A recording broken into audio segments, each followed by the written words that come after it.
tell us a little bit about what brings you into the sport. You got a big background. You know you've played college. You've done the championship thing. You've made it all the way to the top level. You've coached at Stanford. What are you doing now?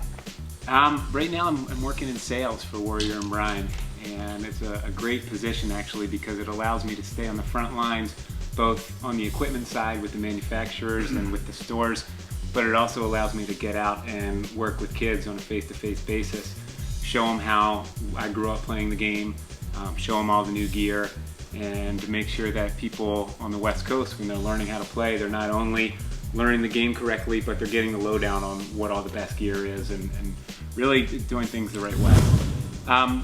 Nationally, I think we're definitely seeing a jump in the amount of kids playing the game. I don't think that it is quite as big a market as some people perceive it to be. It's still a small sport, and it still has a long way to go to get on the scale of a soccer or baseball or football or your more traditional team sports. So I think as far as number of kids playing, we still have a long way to go.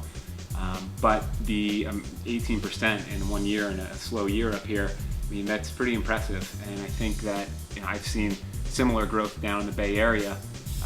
I know for the West Coast that West Coast might even be growing faster. It probably is growing faster than a lot of other spots.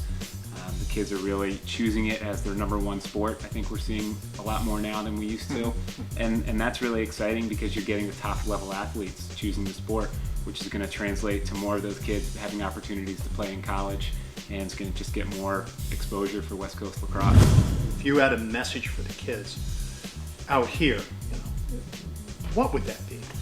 I think the first thing to do is to try to decide what kind of time commitment you want to put into lacrosse in college. What part of your life do you want it to be? You're really choosing from a Division I level on down through a club level.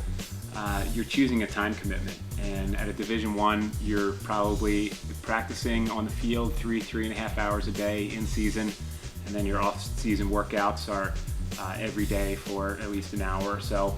Down to the club level, where you're on the field maybe 2 hours a day, your off-season commitments are a lot less strict, so you have the opportunity to do a lot of different things around the school. I was coming out of high school, I was the Baltimore area player of the year my senior year, and I get to Princeton, and I'm the 6th or 7th attackman, and I didn't really know what to do, except all you can really do is just keep trying to play hard and work your way up. And it is a bit of a shock, and when everybody is as good, if not better, than you, it definitely shows you what else is out there and how far you need to go sometimes. What do kids at the high school level really need to take with them to really make an impact at the next level, the college level? I think the number one thing that you can bring to college is being coachable, is listening to what a coach says and doing it, and not asking too many questions, trying as hard as you can all the time.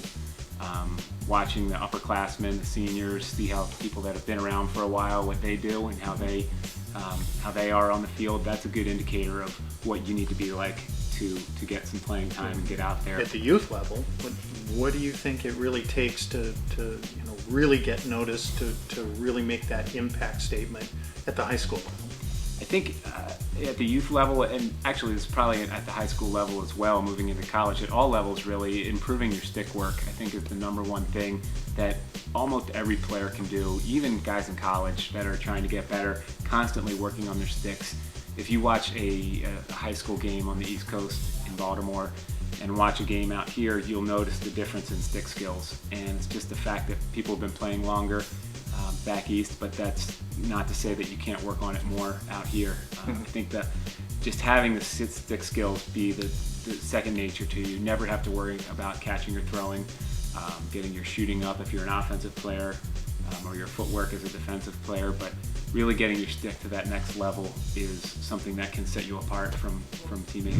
I read in Inside Lacrosse that you're in a band. So yes. Now, not only are you in a band, but you just recently got married. So you got a whole bunch more things on your plate. I do, and I think it really, as I add things to my plate, I take off some other things, and I'm at the point now where I'm focused on exactly the things that I want to be doing with obviously being married and just bought a house in the Bay Area, so I'd say that's the first priority. And then there's the job with Warrior and Brian is the second, and my band and music is something that I've done my whole life and expect to do for the rest of my life. And I want to devote as much time as I can, as much as my free time as I can to that. So I'm set myself up right now in a position where I can do all the things that I want to be doing.